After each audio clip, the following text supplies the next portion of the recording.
welcome to the podcast. Yezen and Al-Jboury. Good morning. I'm happy to be here. Yeah, I'm excited, mate. I'm excited to kind of jump in and get started with topics. So, the first question for you is when you were a kid, did you have a dream of a job you wanted to do when you're older? Was there something that you wanted to become? When I was a kid? Yeah. Honestly, if I'm being truthfully honest now, was to be a footballer. Yeah? Yeah, honestly. So, like, the first memories that I can remember of, like, having a dream was when Ronaldo joined Manchester United, and hearing his background and his story, I think I wanted to become a footballer in that moment. So I just stopped playing football, but I just wasn't amazing at it. So that dream slowly died. But that was my first dream. So I'm being truly honest. No, that's good. That's good. I like that. All right, cool. So yeah, we're gonna crack into your upbringing and sort of like what I like to do is paint a picture of your life growing up. So you grew up in the UK. You were born in the UK, and then you moved to Iraq when you were like, how old were you when you moved to Iraq? Couple of months old, like 6 months maybe. And what was the reason that your family decided to move there? So my father's a very like traditional man. He came to the UK in 1982. So he was a military sergeant in the Iraqi army at the time of Saddam. But then he moved in 82 to teach the Brits how to fly the fighter jets. So he came here like as a teacher type of thing. So he's witnessed like the UK culture and upbringings here, etc. And I think it didn't resonate with him, so that was his decision to send me back with my granddad for a while. Well, so he felt like growing up in Iraq would almost like curate the type of son that he felt like would be able to navigate the world the best. Yeah, like type of like growing up with different morals, having huge families around you and knowing the value of having a family, like cousins and sharing food, etc. Also like the principle of like respect with like elders, etc. Obviously it's installed in the West and the UK as well, but I think for him it resonated that it would be installed in me better back home. And also obviously the opinion varies on different people, but like for my father, a boy, he needs to be strong and tough type of thing. Do you know what I mean? So I think for him, he thought Iraq would be more suitable than the UK. That was his personal opinion. And do you think when you went back to Iraq, obviously you were quite young, but do you feel like it toughened you up? Yeah, no, 100%, because the kids over there are much more naughty. Do you know what I mean? So like you have to be able to like back yourself up. Like when you buy chocolates, I'll try to take your chocolates. So you got to like fight for your chocolates. But it's also having like that huge family around you that helped a lot. And seeing like my granddad was very respectful man. He was a religious man, but he was also a horseman. So he had many horses, etc. And then everyone in the area, when I'm walking with him and everyone's saying hello and they all respect him. And it's nice to see, like, it's nice to witness that. You feel yourself, you're more like, oh, I've got a higher standard to hit type of thing. Do you know what I mean? Yeah. You've mentioned before, to be fair, about the horses. Is this where it comes from that you kind of... I've got a love for horses as well. Do you know, in the UK, bro, it's so expensive. Like compared back in the days, horses used to be the main form of transport, right? Yeah. Now cars are the main form of transport, and I can get a car for £500, but you can't get a horse for less than like 20 grand nowadays. Like a good horse, anyway. Yeah. So if it wasn't for the price and me being in uni, I would have had a horse by now. I told you this before as well. You can't clamp my horse, but you can clamp my car. You can escape on the horse. I've got, to be fair, like one of my friends, like his family, like live on a farm and everything. He has loads of horses there. Yeah. And his girlfriend, like, she has a horse at his farm. And I know she went to like an agriculture uni and was like riding her horse to lectures. Yeah, bro. I think that's a vibe. Yeah. I feel like going back to that sort of lifestyle, really like, imagine getting on your horse at early mornings. You're going to feel so refreshed. Do you know what I mean? And you see all the nature around you. I think it's good for your mental health, to be honest. Definitely. Do you know what I mean? 100%. Like, my girlfriend keeps saying she wants to like go horse riding with me. And I actually try it. I was reserved at first, yeah. And I'll tell you why. It's because like when I went to India, I rode a camel. I feel like, bro, those camels are scary. Like, because I don't know if you've been on a camel before, like... Yeah, the way he goes forward, and then he goes back. Yeah, no, I hate it as well. They go proper far down, and I'm like leaning back trying not to fall off this camel. And there was like this, literally, like we were in the desert, and I had this maybe like 10-year-old kid leading my camel. And this Yeah. kid kept turning around. He's like, "You want to run?" I'm like, "No, I'm good." Nah, camels are because they're high up as well. Yeah, You know what I mean? yeah, So yeah. no, I hate camels. I'll be honest. But I'll be honest with horse riding. You do need a lot of stamina though. Oh, really? Yeah, like your abs need to be like slightly defined, not defined, but like you got strong core. Yeah. Your legs as well. To be fair, like after an hour of horse riding, you really feel the ache, and you wouldn't think that you feel an ache. Yeah, it To is be a fair, sport, basically. yeah, I can imagine. I need to try it. Maybe one day we'll both have our own horses. We'll just go out. We'll gallop. Once we make the success that we'll make, we'll gallop in our fields. I'll be jokes. All right, cool. So yeah, your dad wanted to like install like a traditional sort of like, would you call them like Iraq morals, or would you say like Islamic morals? Like, what would you say? I'd relate it more back to Islamic morals, Hmm. but also it wouldn't be specifically Iraqi morals. No, it'd be more like Arab morals. Hmm. You know what I'm trying to say? Because there's like a lot of Arab countries in the world, and a lot of us are very similar in our morals. You know what I mean? What do you think the key defining morals are of like the Arab countries? To be respectful, especially to your elders, I would also say being responsible for your actions. Well, also I say kindness is important. You know what I mean? Like as in do for what your friend that you'd want done for you type of thing.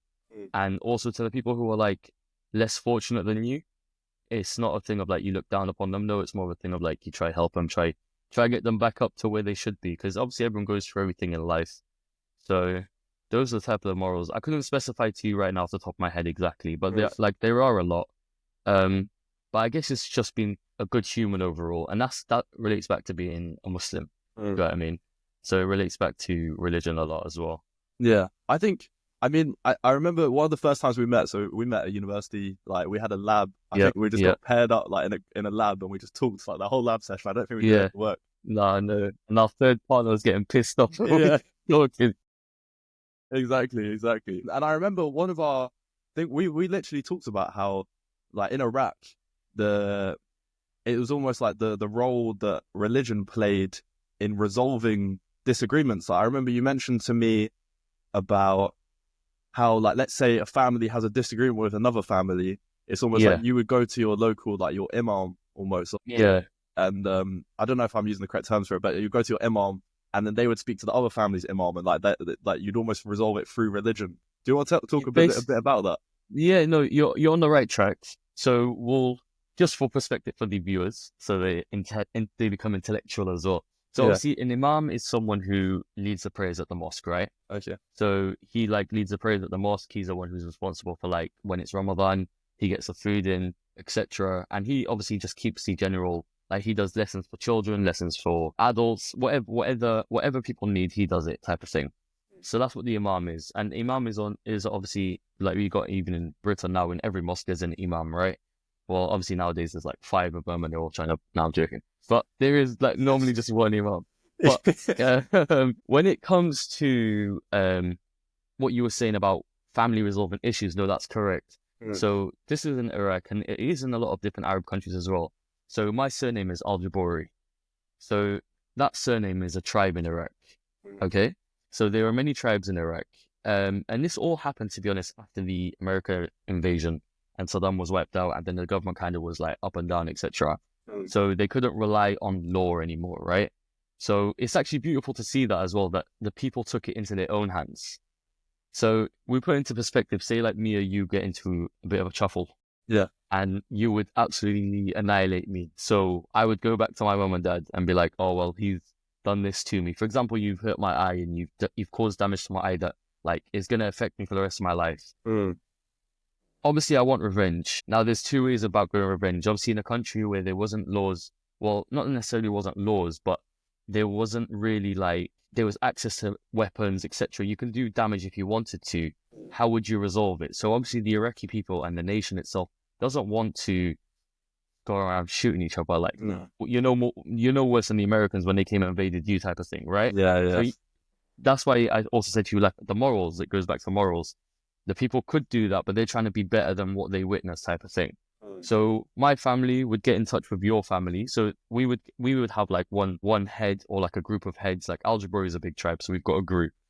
So my father would go to who he knows as like who's high up, and we'd say we need you to come speak to Bream's family. So we would then come to your family, but because you were the one who caused the issue, the expense is on you. So like when we come to you, it's not we just come to you, we just chill, maybe smoke a cigarette and that's it. No, you have to invite us into your home. Well, it wouldn't be you, it would be your father. You know what I mean? And because when it's now involved with elders, the elders are more mature.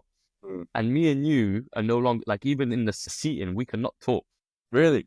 Yeah, because we're around elders. Wow. We cannot talk. So you can't look at me and get angry, or I can't look at you and get angry, be like, what? No, none of that.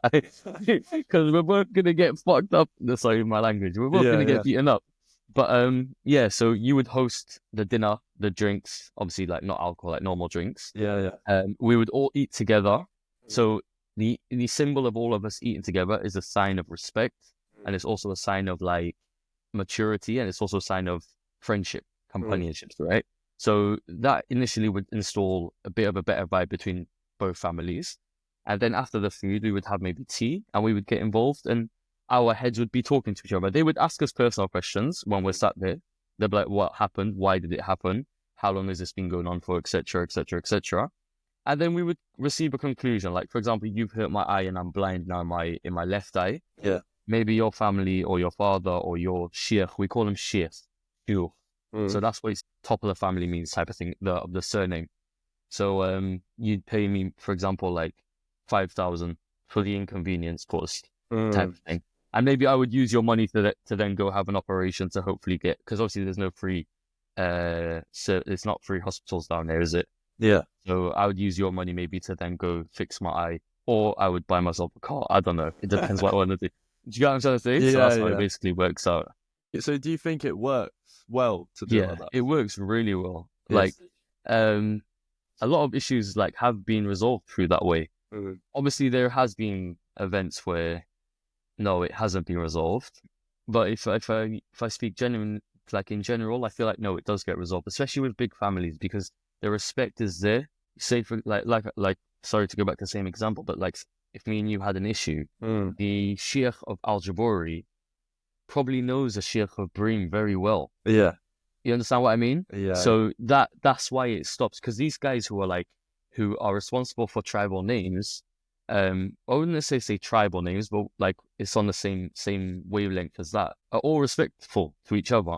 They all know each other. They all like have gotten involved with each other, type of thing.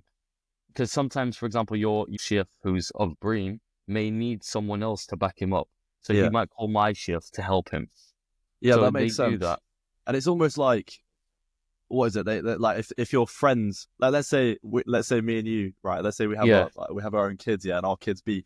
I feel like me and you we've been friends for years, so it's always like we come together and oh mate, like this is annoying, isn't it? We need right. So what are we gonna do? Like in that situation, we're gonna sit down with the kids. We're gonna look serious, right? Yeah. But from under, we're both laughing, bro. Now, like, say my kid banged yours, I'm gonna be like, yo, my kid banged yours. You're gonna say, oh no, my kid banged yours. But there's a joke between us because we have that relationship. It's being installed. Yeah. So that's the same when it comes to these different families when they gather up. The tops all are friends. Yeah. So that's why they resolve issues much more like better. And obviously, Iraq as a nation, after they went through what they went through, they don't want to lose people. Do you know what I'm trying to say? Yeah. Like I said, there are odd events that it has happened, etc. But like as a whole, no, they're trying to stop the violence, and it also relates back to religion as well, because it's not just Muslims who live in Iraq; it's Christians as well. You understand what I mean? And then also, not just Christians, you've got different worshippers like fire worshippers, etc. There are many old religions like in Iraq as a nation. Like the country has centuries worth of history, right? But we all get along. Like majority is Muslim and Christian, and we follow the same God. You see, like in the West, the Muslims and Christians are kind of like divided. Like we believe like it's different. Well, in Iraq, no, we believe in the same God, but we just follow different Abrahamic prophets, because there was 25 prophets, right? Jesus, peace be upon him, and Muhammad, peace be upon him, were one of them. And then before those two, there was 23 others, Jews, etc., right? Yeah. So we all get along. So we don't have this like divide of us, like not the same. You know what I mean? Do you think that if, like, for example, like you were talking about, like two families would sit together, Yeah. would they still sit? Would it still be the same if it was like Christian family and a Muslim family? Yeah. It would be exact same. Like, because the sheikh of the Christian family probably knows the sheikh of the Muslim family. Everyone knows everyone over there anyway. Yeah, But they don't take that into perspective. No, you know what I mean? okay, yeah, Because that makes we follow the same teachings. The Christians in Iraq are slightly different to the Christians in the UK.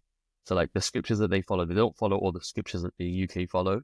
But the scriptures that they follow is very similar to the Quran. And then even like you got Christians in Iraq who read the Quran, and you got Muslims in Iraq who read the Bible.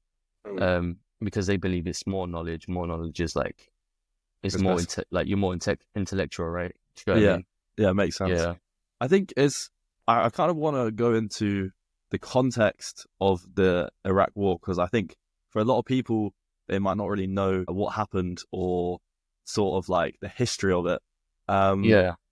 So I suppose I'll tell you my understanding, and then like you tell me like if I'm wrong or like No, of course. what I'm missing. There's no right or wrong answer, to be honest, bro, because everyone's knowledge is from different areas, right? Yeah. So yeah, it's almost like you get a Western perspective and like the Middle Eastern perspective as well. I suppose 100%. from my understanding, you had Iraq, whose leader was Saddam Hussein, and then they invaded Kuwait, and then that started like the Gulf War, where you had like America came and like defended Kuwait and pushed back Saddam Hussein. And then you had 9/11, and sort of 9/11 caused the war on terror, where there was a coalition between the UK, the US, and like Poland and other European countries kind of on this war on terror. And they grouped up and said that there was weapons of mass destruction in Iraq. Yeah. And then they basically went and invaded Iraq looking for these weapons of mass destruction, which were never found. And millions of people were killed or displaced. And then there was an Iraqi insurgents, almost like a battle against the Americans, where a lot of Iraq people came together and fought back against the Americans. So when we talk about that sort of like violence and like your feeling towards Americans, do you think that's like an accurate portrayal of what sort of happened? No, not necessarily. A lot of lies have been installed. And then even like the American nation, when they did invade, us as Iraqis, we don't blame the soldiers. We don't hate them, because the reason why is because they've grown up in an area where they've been taught a certain type of thing, right? And they've gone to the army now, and they've heard, obviously they hear what the America side want them to hear, right? So when they've come and invaded, they're just following orders. At the end of the day, it is their job. You know what I'm trying to say? Yeah. So we don't blame the soldiers. Even actually, after the invasion, America's army stayed quite a lot in Iraq, and a lot of them now still live in Iraq, and they've stayed in Iraq, and they got rid of their American citizenships. You know what I'm trying to say? Yeah. They started to see the real culture of Iraqi people, the friendliness, and they just got along. And then you got these little kids looking up to American soldiers, and you know what I'm trying to say? Yeah. They did get along. Like eventually after the whole invasion. But then regarding the situation, obviously my political standpoint is very diverse. And obviously because I'm not very fully knowledgeable on this whole insides and outsides, my opinion can't be standing point. So what I'm talking now would just be like feeling based. Feelings and waffle. Do you know what I mean? Okay. But there is truth behind it, of course. Yeah. With the whole invasion, at the time, the Iraq. So obviously Iraq had the Iraq versus Iran war, which was around the 80s, right? That lasted for around 8 to 9 years. Now, my opinion, and quite a lot of others' opinions, was that America initiated that war because if Iraq is going to go to war against Iran for 9 years, their resources are going to weaken. The whole system, you know what I'm trying to say, will weaken, right? And Saddam was a strong leader, a really, really strong leader. He followed a morale code. He wasn't unfair type of thing. Do you get what I mean? That's my opinion, but it varies from people to people. Obviously they say that Saddam killed a lot of Kurdish people. Now, my honest opinion and discussions I've had with my friends, we think that was Iran's doing. Because you know how some nations do something and then blame it on someone else? Why would Saddam do that to the Kurds when Saddam allowed them to have their own flag, their own language, and their own government? He accepted that. So if he accepted that, why would he then go and kill you? He wouldn't. If we talk of it from an outside point of view, from a bird's eye view, as a leader, if he's giving you your freedom, he's not gonna then come around and kill you, right? So we feel like a lot of lies were said at the time. Now, regarding America and the UK, when we say the West, we'll talk about the United Kingdom and America. Now, bearing in mind, my opinion isn't about the British or the American people. I live here, I love you guys, etc. And I've met really good friends since living in the UK. But yeah, so obviously the UK and America kind of got stronger as nations from Zionism type of thing. Okay, so obviously in I think it was 47, the Jewish people left and they went to Palestine at the time.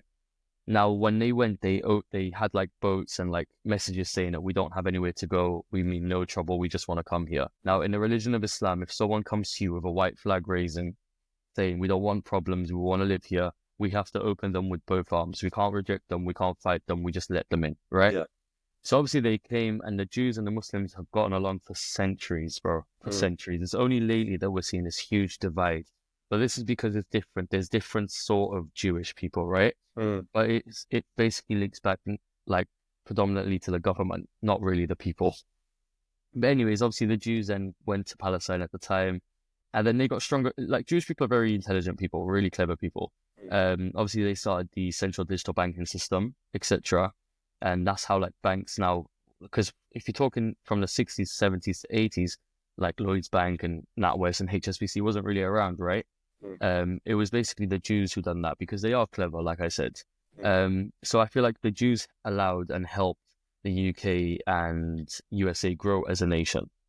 Now, at that time in the 90s, something happened. A Palestinian lady came to Iraq and spoke to Saddam and said apparently that the Zionist army at the time invaded and killed her husband and they tried to rape her, etc. This was a story. This was like really well known in Iraq. Yeah. So at that time, Saddam sent 39 missiles at Israel. Now, no other nation, no other leader would have done that because they know how protected Israel is, because you've got USA. USA is strong, UK is strong, Europe is strong, right? But at that time, you see how Saddam was able to do that is because, number one, I think he had the principle of religion type of thing. So he put his trust in God. And for him, when he heard that something was wrong and they've done something like this, which was wrong, when Palestine accepted them into their lands at the time, Saddam was like, okay, kind of revenge type of thing. Yeah. It's almost like that respect that we were talking about before. They felt disrespected. Felt disrespected because especially like in our cultures, like with like our mothers and our sisters and the like cousins who are girls, etc., we always want to protect them. Do you know what I mean? Because at the end of the day, like we just feel like they're fragile and like cute, little sisters are cute, etc. We always want to protect. Like if anyone was to do any harm, we'd go crazy. Like, and I think that's with a lot of nations as well, majority of nations anyway. But yeah, at the time Saddam sent 39 missiles, and he said if one nation says one more missile, I will send 200 on top of Israel, and I would completely wipe out Israel. No one sent that extra one. Yeah. But that quote that he said, I would send 200 more, made the West start to think. And they were thinking, if we want Israel as a state to succeed, we cannot have this individual here because this individual has the power and the money and the gut to collapse us. You know what I'm trying to say? Yeah. Because Iraq is a really wealthy nation as well. Like a lot of oil comes from Iraq. Saddam, I think at the time, got greedy though with the Kuwait invasion. And the reason why I think the Kuwait invasion, because a lot of oil comes from Iraq, but a lot of oil also comes from those nations. And the reason why America would not like the idea of that is because if Saddam has access and has the ownership of two of the biggest nations' oil reserves, he might be the strongest person. He might end up being the strongest like leader or country type of thing, right? Yeah. Because if you think about it, the UK doesn't really have natural resources. Yeah. Like if we're talking like naturally as a country, they don't have it. A majority of their resources comes from abroad, and America don't really have natural resources. A lot of it comes from abroad, right? So the America and Britain, like if we take out the countries and all of that, and we just think of it from a warfare standpoint, okay, you've got two nations who are strong, not necessarily just two, like America and Britain, but Europe as well. We're strong, but our resources don't come from us. Our resources come from outside. So now if we have a nation who has the potential to become really strong, that might be game over for us, and we don't want game over. You know what I'm trying to say? So hence why at the time George Bush said that they believe that Saddam Hussein has weapons of mass destruction, and that we need to invade Iraq and obviously take him out. So regarding obviously when they invaded, and I'll be honest, so you see Iraq's army is really strong. I think there was a bit of something going on from under the sheets, maybe a bit of money or whatever. But when America did come, not really much of the Iraq army fought them. They let them through, type of thing. Do you know what I mean? Do you think, you mentioned before about the 200, like he was like, oh, if anyone says one more missile, I'll send 200. Yeah. And he sent missiles to begin with, like almost in retaliation to what you said about that woman kind of coming and saying that Israelis had come over into Palestine and done atrocities. Do you think, we talked about before how in Iraq, if you have a problem with another family, you'll almost sit down, the heads of those families will sit down, have a discussion and not let the boys almost like fight out, and like they'll make sure that it resolved peacefully. Do you think that was a failure by Saddam to not go and sit down with the Israelis and say like, why have you done this? And always have like those sit down talks rather than... My opinion, no. Why? Because Saddam witnessed that what Israelis were doing. They came in 47 and then later on they started taking over Palestine slowly. You know what I'm trying to say? And that's never happened before. Because obviously you've got the Ottoman Empire period before that, who never allowed Palestine to be to be sold to the traitors. In the Ottoman period, they were offered money, like obviously I can't say millions because back then it wasn't millions, but they were offered really good money for Palestine, but the Ottoman Empire wouldn't give it up. So for Saddam's ideology, in my opinion, was he saw that they basically taken over. Now he's not gonna wipe them out because of that. Because I don't think it's it is to do with him, but it's not to do with him type of thing. Do you know what I mean? But he knew that the retaliation like that, maybe in his opinion, was necessary to say like, you see like how someone says, yo, don't mess about. Yeah. You have to send a warning. So I think that was his warning. And then when he said if one other nation sends one more missile, I'll send 200 on top. I think initially he knew that no one else would send another missile because it's not an easy game to play. Do you know what I'm trying to say? Yeah, no, definitely. But I think that initial threat allowed them to really think, okay, because even from the year 2000 to 2020, Israel as a state really succeeded. Do you know what I'm trying to say? Like a majority of the music industries they own, the film industries they own, the media outlets they own, high street banks, normal banks, credit, gold. Do you know what I'm trying to say? A lot of these natural resources on Earth, they are in control of. Like I said, it's because they're intelligent, though. So, do you believe that almost like, because I was thinking just now in my head about the natural, like the alliance between the US, the UK, and Israel, and like why it stands, and you think that the driving cause behind this alliance is because of wealth? Do you think that's of course, because the world runs on money, right? It has been for centuries as well.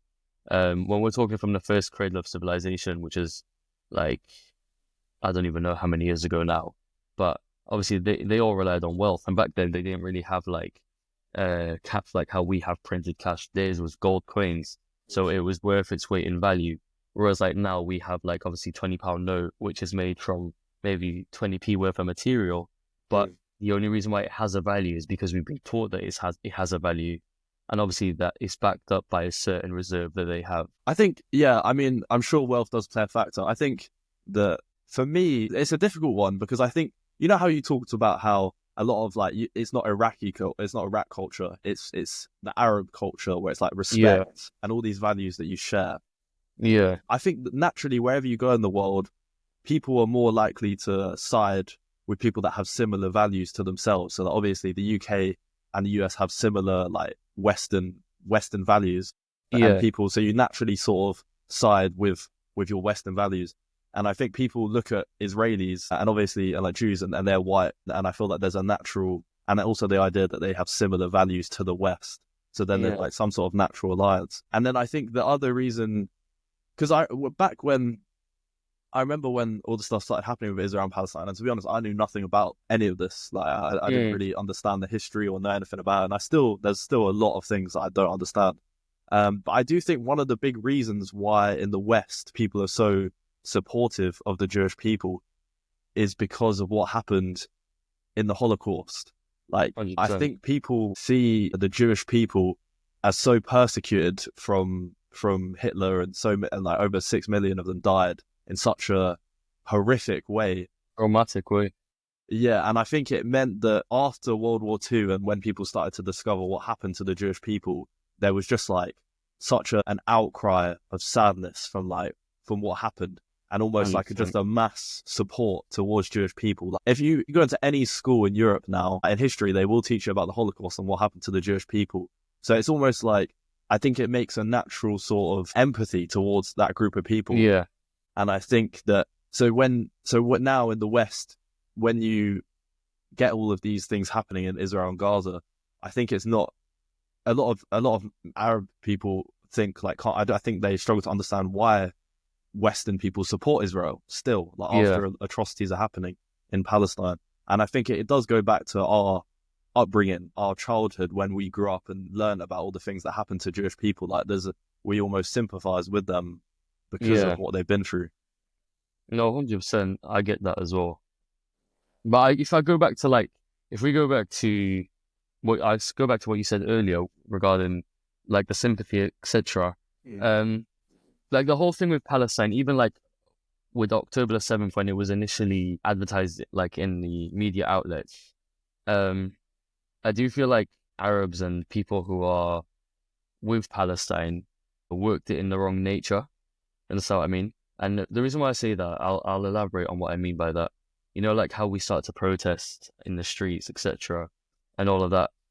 Well, by protesting, we're not causing any difference. We're not making any impact in, like, when we're protesting in the streets, we're not making any impact, and we're not really helping the Palestinian people. Now, it's an excuse to maybe what we're doing. We're trying to raise awareness. But what we don't understand is by us protesting, we're blocking up traffic. People need to get to work. People need to go home, etc., right? So the people who are not educated on the topic will automatically now, because it's psychological, isn't it? They're going to have kind of not a hate, I would say hate is a strong word, but annoyance at the Palestine protests, right? Yeah. Now, regarding when they were saying to boycott Starbucks or boycott this, see, now I think the ideology is correct, but the terminology is wrong. And I'll elaborate why. Like, for example, say they were saying boycott Coca-Cola. Now, I believe it wasn't necessarily just because we're boycotting just because for Palestine. No, we need to think of it from an outscale point of view. Now, Coca-Cola, the drink itself is really bad for us. Listen, I drink Coca-Cola sometimes, you might drink Coca-Cola sometimes. But if we're talking honestly, it's really bad for us, right? 100 years ago, drinks like that weren't existent. And now they are, right? And we have a lot of new illnesses that happen to us because we don't understand what we consume. You understand what I mean? Now, Coca-Cola in itself as a company is a multi-billion-dollar company that has succeeded and elevated through the ranks so quick. And now they're basically like a mother company for a lot of other different companies, right? But if we as a nation type of thing, if we actually took a step outside and done research on Coca-Cola and the chemicals that are added in Coca-Cola and why it's bad for humans and why we shouldn't be drinking it, because there's actually studies about Coca-Cola that you could and essentially you could take them to court because what they've put in our drinks is illegal type of thing. Do you know what I mean? Obviously, they've only put a tiny, tiny bit, but it's not healthy for us. It's not good for us. It's not good for the human body. So why should they be allowed to sell it? So there are different ways we could have done all this, like protesting or like boycott. There's different ways we could have portrayed it. And the thing is, what's the link there between the Coca-Cola and the way that Palestinian or Arab people have sort of protested against what's happening? So what I'm saying is, I've gone off the tangent because the whole podcast is on the tangent. But what initially I was saying is that when they were protesting, they're protesting because they're saying that they're trying to help the Palestinian people, right? Yeah.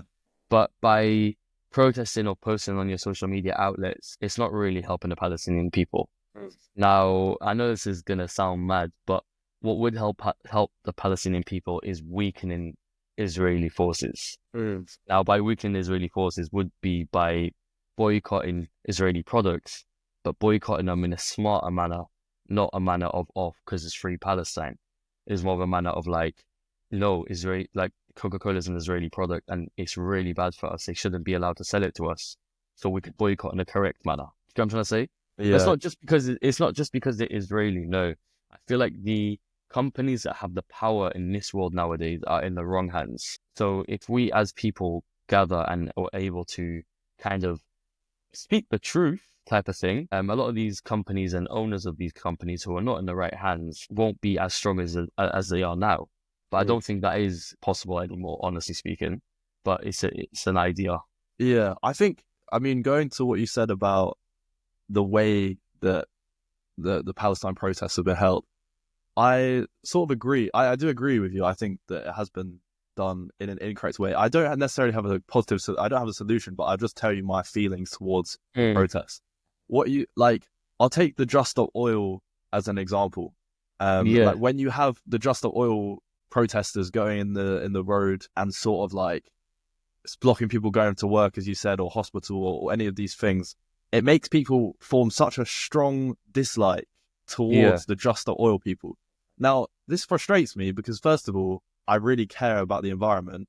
Like, I'm in engineering, I'm like in science. I obviously believe in climate change. So for me, it's a topic that I care deeply about. But then to see the hatred that it causes towards these people, and then the topic matter, it upsets me because I have friends who like don't really care as much about climate change, and they see these Just Stop Oil people, and it makes them dislike the whole movement together. Like it's almost like they group them together.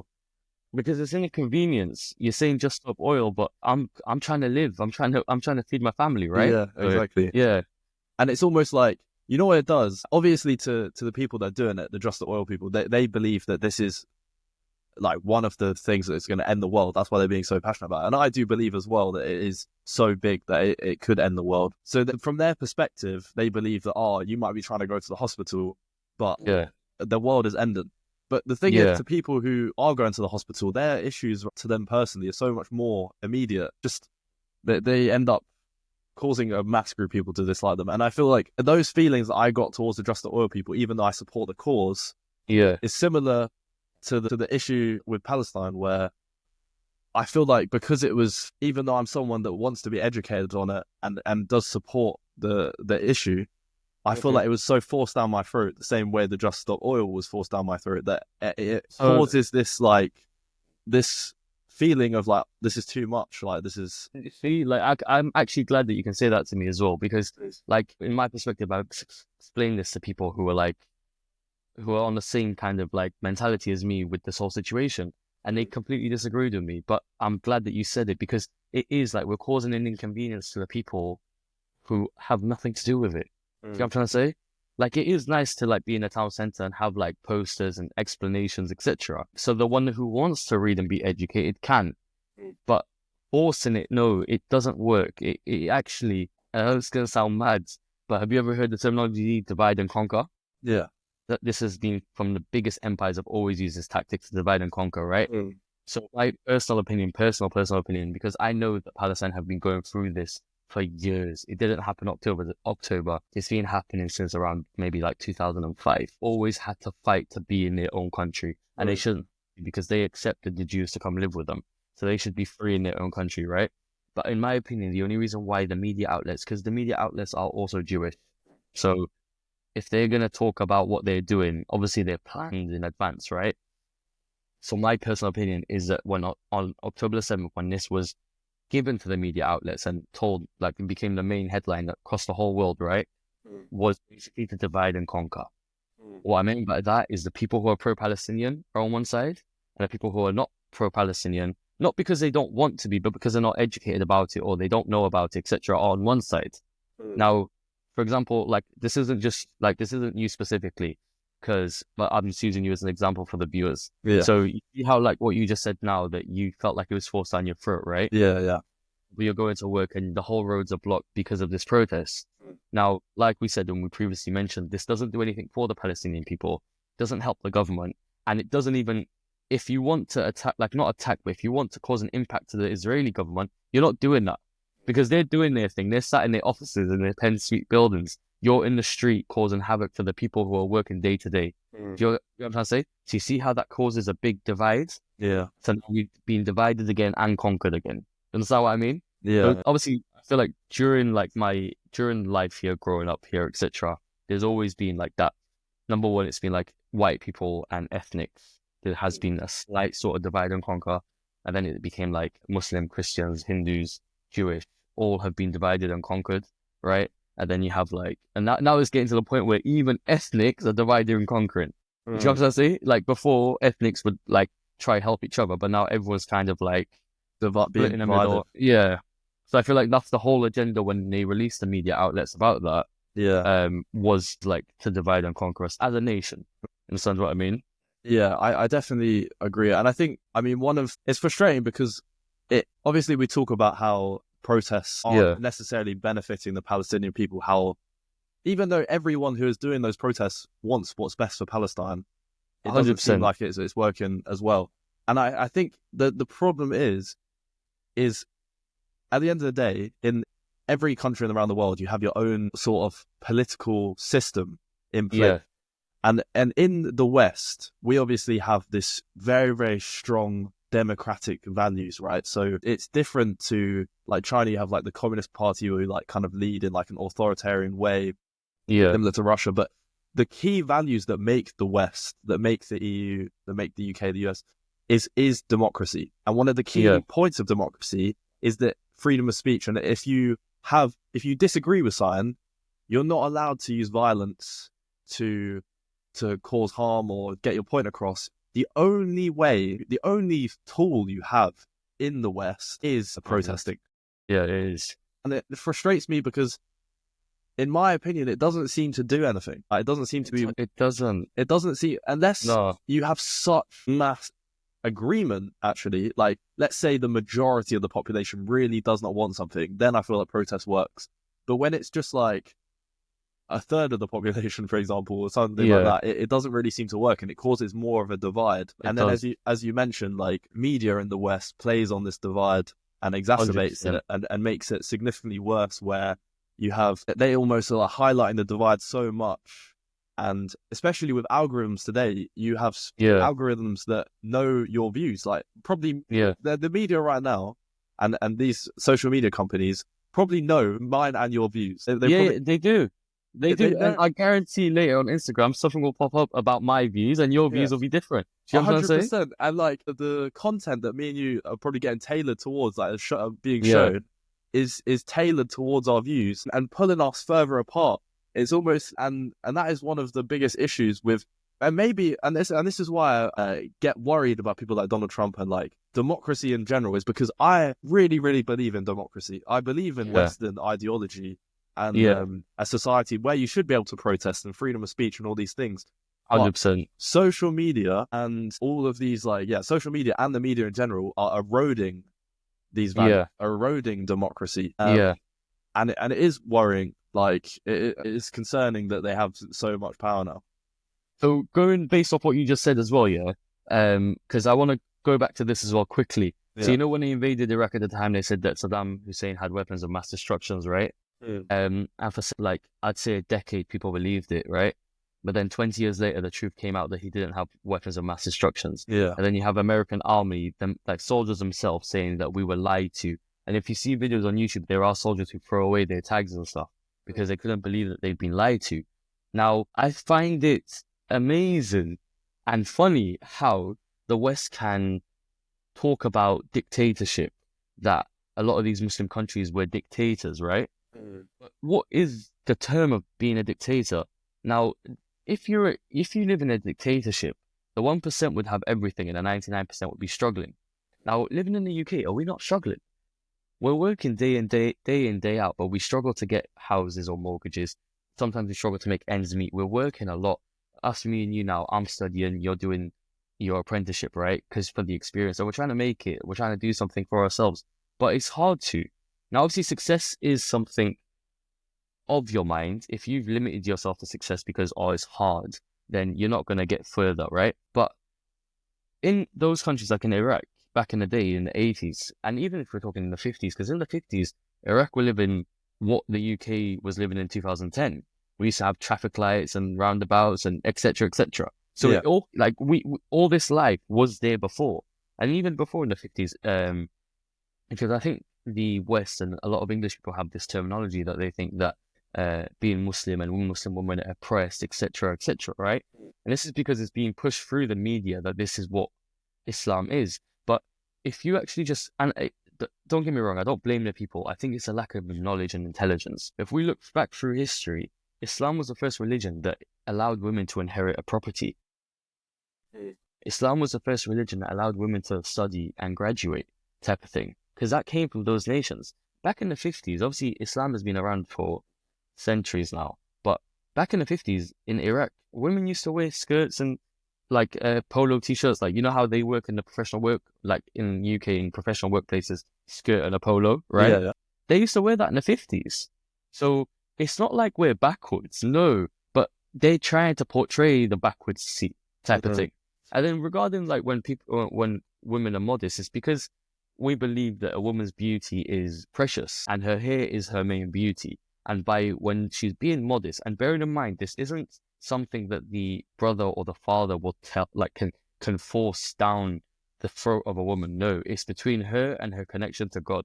If she chooses to, God has advised her to. If she chooses to, it's because God wants to protect her, type of thing. Do you get what I'm trying to say? So a lot of these different topics going through the media, like now going back to the protests, obviously you see the protests, maybe you're going to resonate with a few things, but then when you go home and put BBC News on, it's giving you a complete different story. Now you don't know which one to believe. Obviously, as a normal civilian, he's going to believe the news because in his mind, the news obviously is the truth and what they say is correct. But it's just a lack of intelligence. You understand what I mean? Because think about us as a nation 30 years ago. I think we were more intelligent than now in 2025. I think we are becoming dumber and dumber day by day because of social media. I don't know. I disagree. I don't think it's necessarily lack of intelligence. I mean, you highlighted the power of the media and almost like how you turn on BBC and they're telling you one thing compared to another. Yeah. I think it is more that. I think it is more how people are trusting of media. And they don't question the things that they read.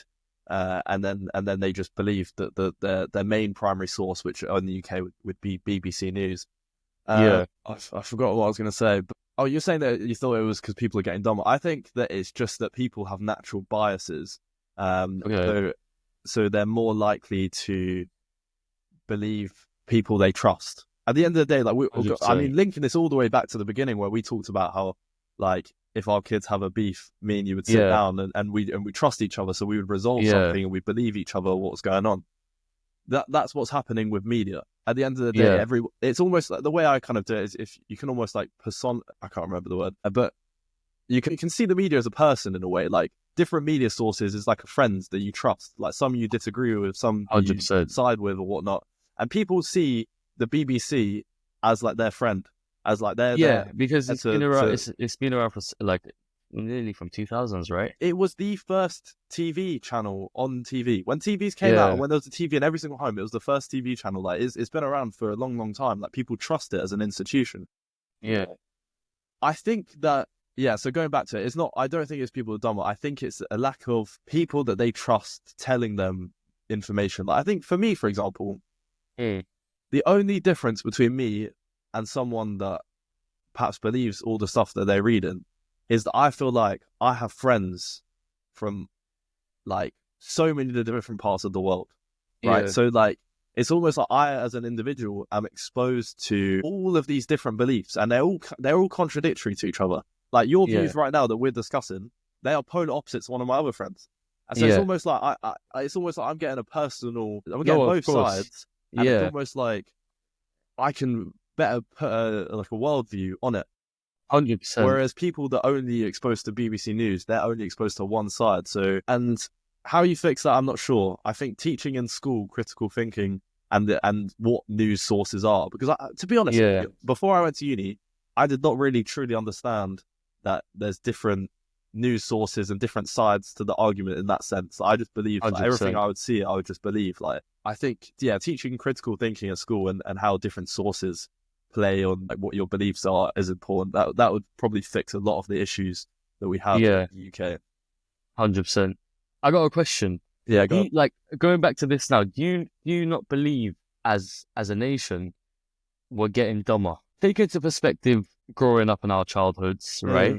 take into perspective the influences we've had around us, the technology we have. Obviously, the technology we have, if we wanted to be a medic, maybe by 2 years, not qualified, but we'd have the knowledge to be a medic because it's all accessible, right? Yeah. But you see, like with social media, especially like TikTok, do you believe it's reducing our attention span and it's making us dumber as a nation? And like, for example, like Google or ChatGPT, like before, back in the olden days, when if you wanted to learn how to grow a lemon, you'd have to read a whole book on gardening, right? Yeah. So when you're reading that whole book, there is a lot of knowledge that you are now consuming and learning. But now if I want to learn how to grow a lemon, all I got to say is, hey Siri, how do I grow a lemon? And Siri's actually, he picked up my voice when I just asked him that. So, and he'll tell me the answer in one sentence, right? So do you not think all of this has an impact on one's intelligence? There's no right or wrong answer. Yeah, no, I know. I find it frustrating personally because I'm leaning towards yes, that people are getting dumber. But the reason why I find it so personally frustrating is that I feel like I want to be optimistic about the human race and about where we're going. Yeah. So for me to accept that people are getting dumber is not an easy thing to do and not something that I'll just say yes to, because I don't like, what was it? Martin Luther King Jr. has a quote that says the moral arc of the universe is long, but it bends towards justice. It basically is saying that over time, the world is getting a better place, even though it kind of goes, sometimes it goes bad. Over time, the longer we go on, it is slowly getting better. And I've always sort of held on to that belief and that view. And so for me, the idea that we're getting dumber, it's not an easy one to accept. I will say, I mean, the factors that you mentioned with social media, I mean, you have things like TikTok. They are, the factor there that is affecting intelligence is attention span. If your attention span is lower, you're obviously going to struggle to understand more complex ideas because you don't have as long to sit down and understand it and think through it in a way. And you're less likely to critically think about something that comes towards you because you just take it on face value and you move on. Like that's what's being built into you with those things. But in terms of human race and my optimistic view on it, Tinder, Hinge, and all these dating apps, right? Yeah. They are, in essence, when they first came out, they were super popular, and they are. And I'm sure me and you, I don't know what views are. I don't think it's necessarily too important, but I think at least the view is that they are not a good thing for dating world. Like it makes you almost like ruin that attention span to people and like swipe and all this stuff. It's not a good thing, right? No. And what's interesting is after this initial spike of when these came out, the popularity of them, we're now seeing a sharp decline. Like people are dropping off these apps. Like no one's using it. Like honestly, no, I know, especially boys. Yeah, like boys are really going off this app. Yeah, no, they are. And I have the same view of that will happen to social like TikTok and Reels, where at a certain point people are going to be like, oh, I'm just tired of watching this stuff. Yeah. Like, because think when was it introduced in lockdown, right? When it really was properly introduced. So it's only been 5 years. Yeah.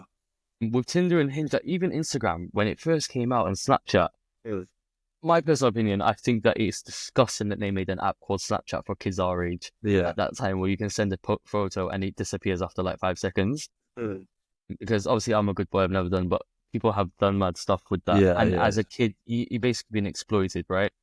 But with Instagram was so popular. Like YouTube as well was so popular. Like now YouTube's not as popular. Like, people don't want to watch an hour video. They preferred like the 20 seconds, 30 seconds. But I think it happened because in lockdown it was introduced to us. And then you started seeing Snapchat's got Reels now, Instagram's got Reels now, Facebook's got, even YouTube has got Reels now. Even Twitter has Reels. Bro, it has. Do you know, I still, till this day, I've never downloaded Twitter. I'm not either. Never resonated with it. I don't know why, but yeah, so I just feel like you're right in that context, because like even with like Hinge and Tinder and stuff like that, it killed the essence of romance. Like, what do you mean you're scrolling through a few photos and you're swiping right if you like them or swiping left if you don't? Bro, that's like, sorry to be so, like, not even to be rude, but that's like similar to like prostitution. You know what I'm trying to say? Like, you're just choosing. That's not how you get a girl that you're going to have a family with and create and trust and bond, right? And then even this whole social media game of like Instagram, when you message people on Instagram or you're trying to talk to a girl, I don't get it. If you see a girl in person, you like her, go and chat to her. Yeah, A yeah. girl, if you see a guy that you think I like him, I don't know who he is. I'm not saying go chat to him because, like, obviously some girls do, but I'm not saying go, but like, as in, try to get to know who he is. Try bump into him where you know where he's gonna be. Do you get what I'm trying to say? Yeah. But I've realized a lot of people are getting so awkward. Like, behind the screen, they can text all they can and they've got such a big personality. But then you meet them in person, it's complete opposite. And I'll be honest, I've spoken to you about this as well in uni. Yeah. Everyone followed me when we first came to uni. I thought, oh, I've met so many people. But then, like, in person, it's complete opposite. Do you know what I mean? Yeah, yeah. And I think human contact is important. We've lived off that for so many years. Like, people before us lived off that. But I feel like nowadays, like, even because when I'm walking through, like, an accommodation or through uni, everyone's looking at their phone. It's not because they're addicted to their phones. No, it's actually quite the opposite. It's because they kind of feel awkward to just walk up with their head straight and greet people. Do you know what I'm trying to say? Yeah. No, 100%. It's hard. It's hard for them. 100%. I remember when I used to be one of the most awkward guys ever. Like, I was just super socially anxious and I couldn't talk to anyone. Yeah. And I would use my phone as a crutch. Like, if you're in a social situation, I was just feeling awkward, I'd just pull out my phone. I wouldn't even do it, bro. I'd just swipe side to side. Yeah. 5 + 5 × 5, 25. What's the weather saying today? It's like you've never checked the weather in your life and you're going to check it out. You've never checked the weather and you check it at the most random place. But it happens, bro. It happens. You know what I mean? 100%. Now, I do feel like the essence of human contact and social skills is so important. Not as in to go far in life. No, it's to keep sane. You know what I'm trying to say? And the West does lack this compared to like Arab countries, where in Arab countries everyone says Salamu Alaikum, which basically means peace be upon you, and you reply Alaikum Salam, which means peace be upon you too. Now, when I walk in Sheffield and I say hello to someone, they'll look at me like I'm an idiot. They're like, "What are you saying hello to me?" You get what I'm trying to say?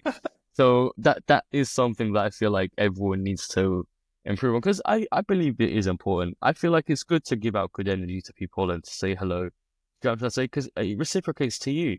If you give out good energy to people and you make someone feel better about their day, it feels like I'll go off on the tangent again. So my friend came around and he stayed here for 2 days. He's a close friend of mine. Like we like grew up with him in South Wales, etc. Played rugby together and all of that.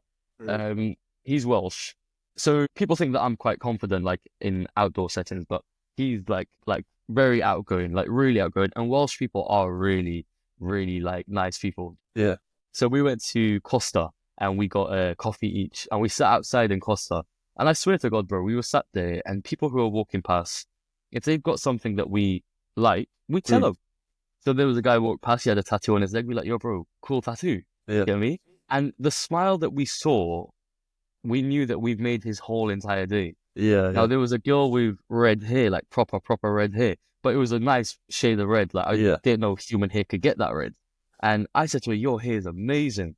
She came up to her, she's like, guys, I just really want to say thank you. Like, initially she walked off and smiled.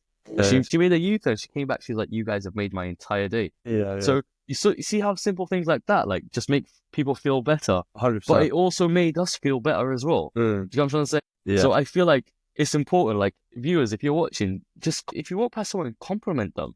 Say hello. Like, it's so important. And the more people that do it, the better we'll get. Like, you said that quote from Martin Luther King Jr. And I completely agree with that. Okay, yeah, there are problems going on in the world nowadays, but I don't think we've ever been as united as we've been now. Do you know what I'm trying to say? Like, you guys who are English born and bred, and now, like me, I'm Iraqi, but obviously I was born and bred here type of thing as well. But me and you proper resonate. Like, I remember when we first met and you were like, oh, bro, like, I just get what I mean. And we resonated from that first, like, conversation. We resonated. Now, you see how everyone's just coming together.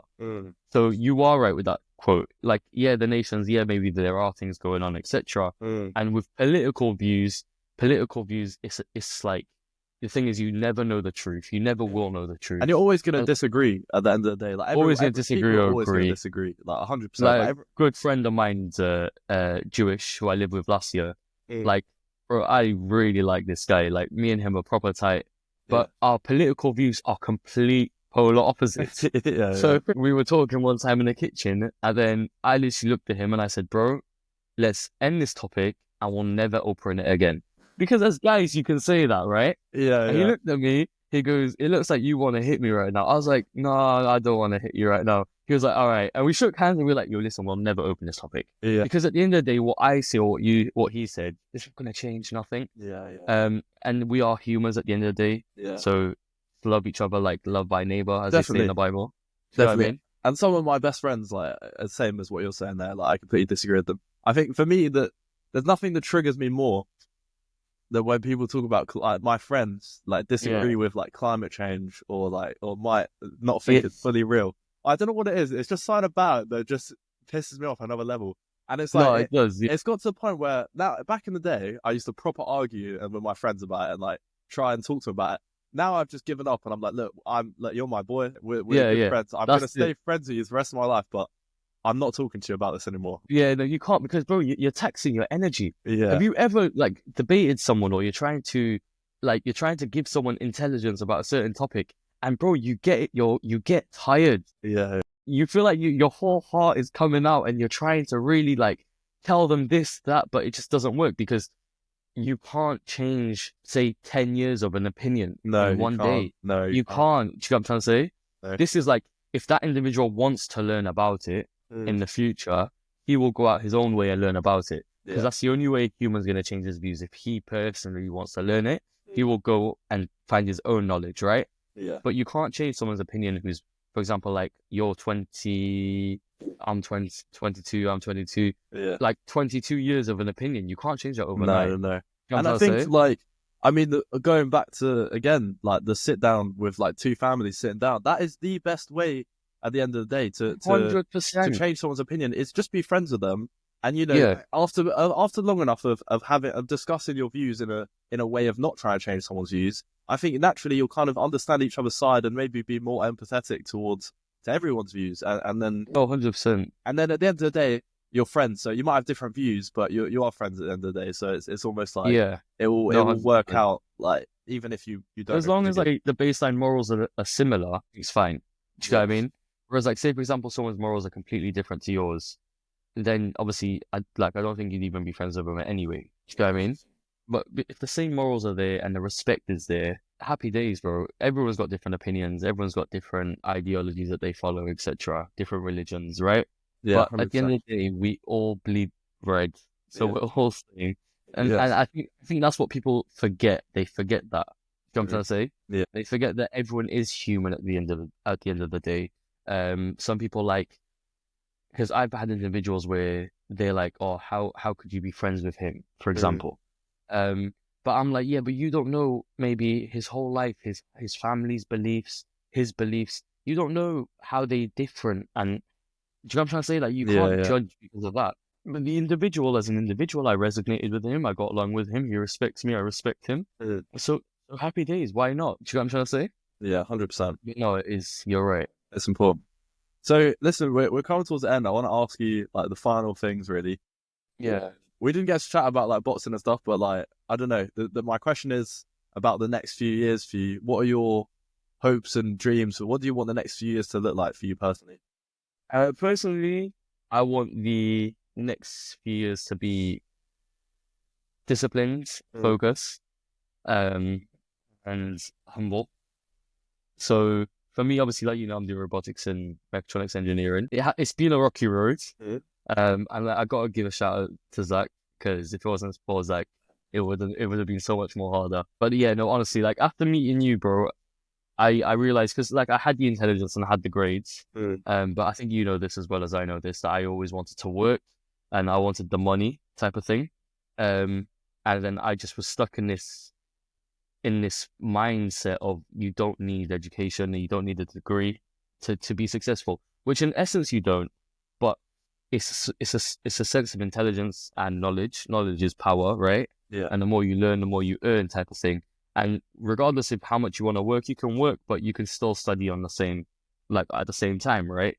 Yeah. So my next plans in the next few years is to obviously be focused with my university studies, but also work part-time alongside, just to keep myself busy so I don't have too much free time. Because I do feel like too much free time does kill ambitions and goals. A goal of mine is to read much more than I'm reading now. So I do read quite a lot, but a goal of mine is to read much more. And I did do a shop the other day, so I've got a few, like I've got 8 new books now. So Come on. I can go through those. But yeah, no, honestly, bro, the next few years is just for me, it's to stay focused on university, stay focused on sport. Like I'm not going to be competing in any of that. Like back in school, I played academy rugby. I so boxed before that, boxed after that. But it took me a while to get back into fitness. And another shout out to Zak, because you got me into that charity boxing match. Yeah. You kind of, obviously I was complete opposite of fit. The result wasn't even what I wanted, but it wasn't that I cared about. It reminded me of who I was before. Yeah.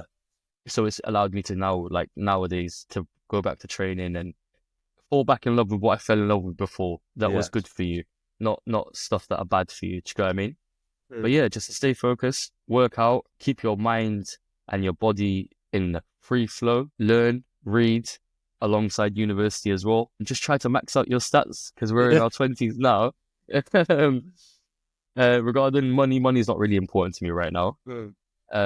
Obviously, it is important to life, but as in, for me right now, it's like these are golden years to really up your knowledge, up your intelligence, and become an intellectual individual, a real intellect, not a watches a 10-second TikTok video intellect. Do you know what I'm trying to say? Yeah. So yeah, that's it. That's all my plans. Yeah, no, that's great. And yeah, you're right. Like now is the prime time because we don't have kids, we don't have family. Like, you know, we don't have. You know what I mean? Yeah, so it is prime time for it. But thank you so much for coming on the podcast. I've Appreciate enjoyed you having me here. Bro, it's been an amazing conversation, and I look forward to seeing the next few years, like how everything works out for you. And yeah, thanks Hopefully. again, man. Have a good rest of Good your luck. day. Thank you for watching. Thank you.